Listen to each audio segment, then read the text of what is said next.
చంద్రబాబు 9 ఏళ్ల పాలన గుర్తొస్తేనే అవ్వాతాతలు భయంతో వణికిపోతారు. చంద్రబాబు పాలన తలుచుకుంటేనే పెన్షనర్ల కంట కన్నీళ్లు ఆగవు. చంద్రబాబు పాలనలో పెన్షన్ తీసుకోవడానికి అవ్వాతాతలు పడిన అవస్థలు అన్నీ ఇన్ని కావు. మలి వయస్సులో అవ్వాతాతలకు పెన్షన్ ఇచ్చి అండగా ఉండాల్సింది పోయి వారిని అనేక ఘోర అవమానాలకు గురిచేశారు. తన 9 ఏళ్ల పాలనలో మీ ఊరిలో ఎవరైనా చనిపోతే కొత్తవారికి పెన్షన్ ఇస్తానంటూ అవ్వాతాతల చావు పుట్టుకలని హేళన చేశారు. ఆఫీసుల చుట్టూ తిప్పుకుంటూ అవ్వాతాతల ఆత్మగౌరవాన్ని అవమానించారు.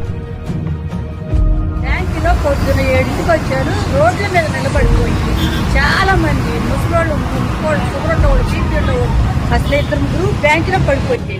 అసలు చంద్రబాబు కోటి చేసిన పనికి అసలు వాడు కనపడితే మట్టి కొట్టాలంత కోపం ముసలోళ్ళకి కూడా ఉంది. అది పద్ధతి కాదు. వాలంటీర్ ఇంట్లో ఎలాగొచ్చారంటే ఎంత సక్కిలు ఇచ్చారు.